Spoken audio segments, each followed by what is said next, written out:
मालिक, रहम मालिक, रहम मालिक, रहम मालिक, रहम, रहम मालिक।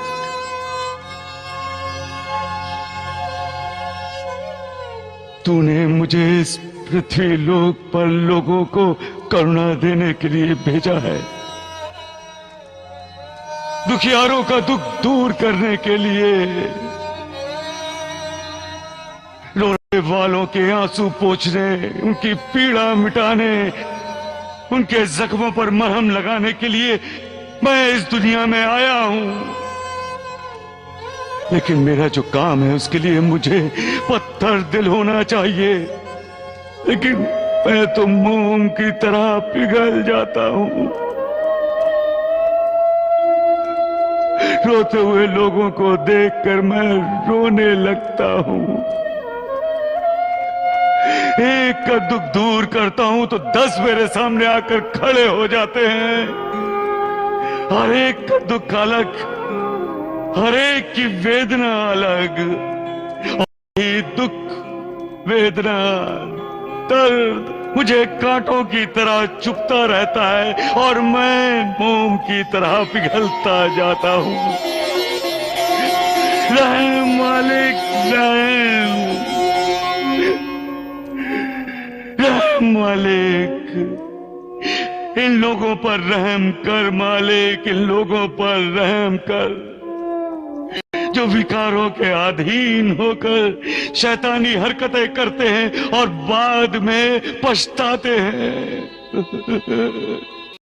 रहम मालिक, रहम मालिक, रहम।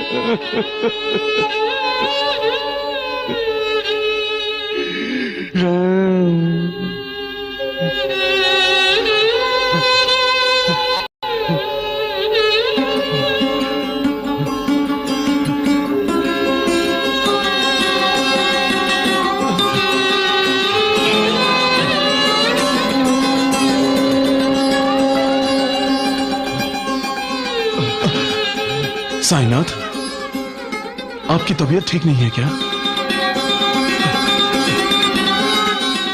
महालसापति,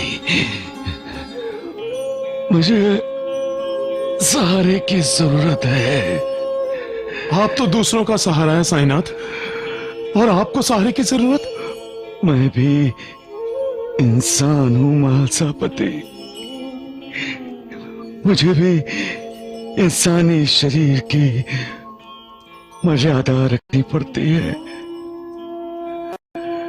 इस मिट्टी के शरीर के गुण दोष मुझे भी स्वीकार करने पड़ते हैं, उन्हें अपनाना पड़ता है। मुझे अपना मानने वाले ये नहीं समझते कि दूसरों को सहारा देने वाले को भी कभी कभी सहारे की जरूरत होती है। दूसरों को रोशनी देने वाले दिए का जब तेल खत्म हो जाता है तो उसमें तेल न डाला जाए तो रोशनी देने वाला दिया भी बुझ जाता है। ऐसा मत कीजिए साईनाथ, आप दिए को बुझने मत दीजिए। आपके लोगों को सख्त जरूरत है। मैं भी तो यहाँ लोगों की जरूरत पूरी करने आया हूं महालसापति, लेकिन माँ, किसी भी माँ का दर्द देखकर मुझे दर्द होता है। जब कोई अंधा भक्त मुझे पुकारता है तो मैं खुद अंधेरे में भटकता हूं। जब कोई जानलेवा बीमारी से परेशान होता है तो मैं खुद परेशान हो जाता हूं। मैं लोगों को कहता हूं कि कभी हारना नहीं चाहिए, हालात का सामना करते रहना चाहिए। लेकिन जो दृश्य सामने आता है वो मन को विचलित कर देता है। लगता है कहीं मैं हारने वाला तो नहीं। नहीं साईनाथ, आप नहीं हारेंगे। हारेंगे तो दुख, दर्द, पीड़ा, वेदना,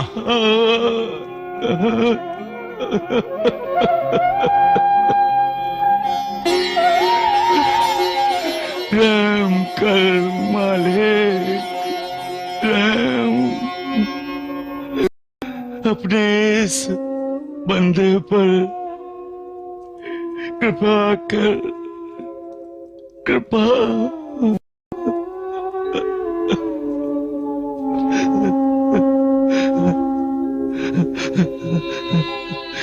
सबका मालिक।